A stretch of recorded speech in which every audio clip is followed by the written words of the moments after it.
Hai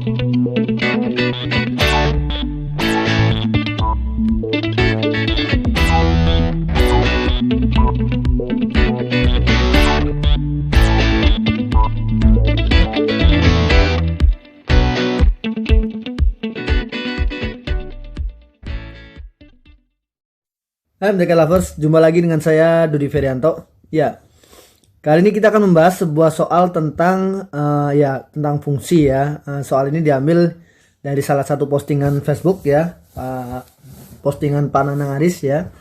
Ya, di sini dikatakan bahwa Zn ya menyatakan kuadrat dari jumlah angka-angka dari bilangan asli n pada representasi desimalnya. Oke, jadi maksudnya angka-angkanya itu dijumlah lalu dikuadratkan gitu ya. Contohnya di sini adalah Z dari 29 adalah kuadrat dari 2 tambah 9. Jadi angka-angka penyusunnya itu dijumlahkan dulu baru dikuadratkan gitu ya kan.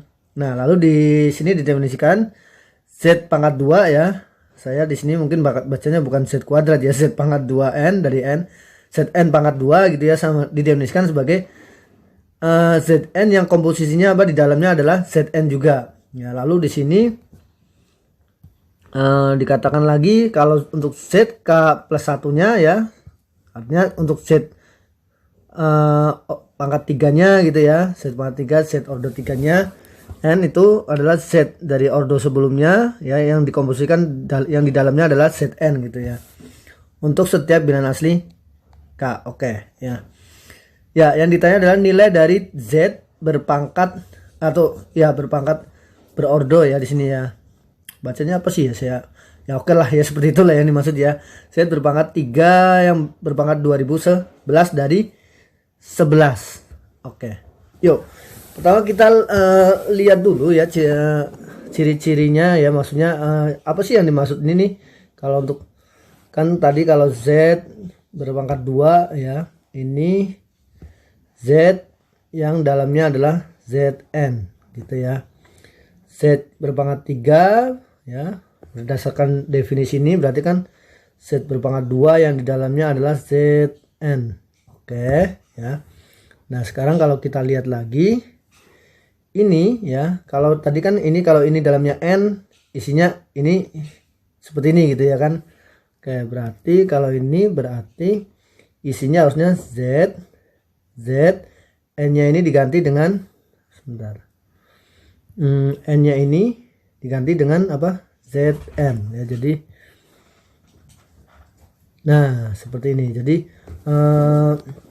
apa ya, komposisinya sampai 3 kali gitu ya. Ya, oke. Nah, sekarang kalau Z berpangkat 4 ini juga ya, Z berpangkat 3 yang di dalamnya Zn berdasarkan definisi ini ya. Nah, oke, ya ini juga kalau kita ikuti lagi ya. Halo Yusa. Yusa baru bangun tidur. Oke, kalau ikutin lagi, kalau ini dalamnya n, yang ini dalam n, berarti ini diubah menjadi Z, tapi ini n-nya diganti dengan Zn ya. Jadi komposisinya 4 kali gitu ya. Nah, gitu. Oke. Ya. Jadi kalau misalkan Z11 ya, Z11 ini kan berarti 1 tambah 1 dikuadratkan ya. Ini sama dengan 2 kuadrat yaitu 4 gitu ya. Lalu Z berpangkat 2-nya dari 11 yaitu apa? Z yang di dalamnya adalah ini ya. Ini kan tadi adalah 4 gitu ya kan. Z4 berarti sama dengan ya 4 kuadrat ya. 4 kuadrat ya sama dengan 16 gitu kan. Lalu Z berpangkat 3 Z gitu ya. Z yang di dalamnya yang sebelumnya ini ya kan. Ya. Ya, Z yang di dalamnya adalah 16 ya, yaitu 1 tambah 6 kuadrat yaitu 49. Sampai di sini mungkin adik-adik banyak yang wah, ini kayaknya nanti bisa besar sekali gitu ya. Nah, tapi kita coba lihat dulu ya. Z berpangkat 4 sepertinya kok nggak ada pola gitu ya kan. Tapi kita teruskan saja dulu ya. Ini Z yang di dalamnya ingat Ini 49 ya. Ingat di sini Z pangkat 4N, ini kan Z yang di dalamnya ini. Nah, ini sendiri adalah ini ya.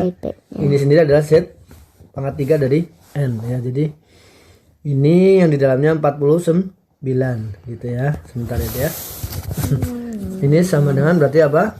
4 tambah 9 kuadrat atau 13 kuadrat. 13 kuadrat yaitu 169. Oke. Lanjut lagi dulu ya. Z berpangkat 5. Ini berarti Z yang di dalamnya 169 yaitu 1 tambah 6 tambah 9 kuadrat ya. 16 kuadrat 256. Oke. Lanjut lagi ke Z berpangkat 6 ya. Ini berarti Z yang di dalamnya 256. Nah, 2 ditambah 5 ditambah 6 dikuadratkan.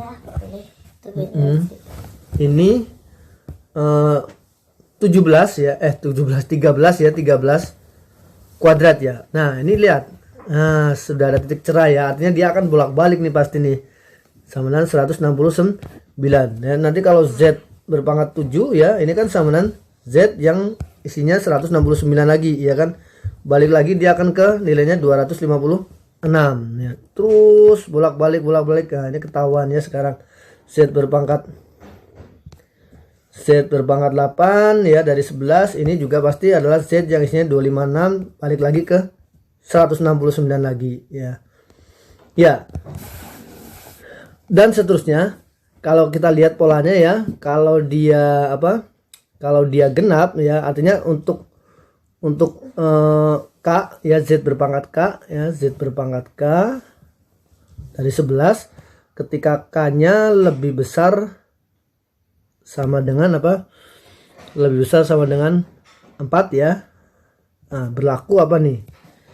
Berlaku kalau K-nya ganjil, kalau K ganjil ya, kalau K-nya ganjil maka dia nilainya akan sama 256 ya. 256 kalau K-nya genap ya. Kalau K-nya genap itu nilainya sama dengan 169 ya. Ingat, K-nya ini berlaku untuk K yang lebih besar atau sama dengan 4 gitu ya. Oke, berarti ya udah, sekarang kalau Z berordo ya atau berpangkat 3 yang berpangkat 2011 ya tadi soalnya ya. Oke, mana. Ya, benar ya. Dari 11 ya. Kita tinggal cek aja ini genap apa ganjil ya. Apakah 3 berpangkat 2011 genap atau ganjil gitu ya kan? Ganjil ya? Kok Yusa tahu dari mana?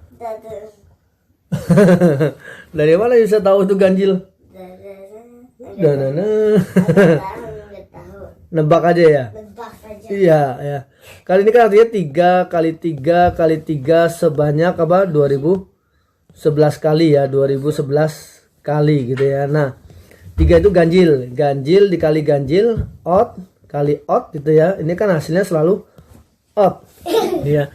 Jadi terus odd kali odd itu odd kali odd itu odd, terus jadi semuanya ini nanti pasti jadi ganjil ya, karena 3 pangkat 2011 itu ganjil, maka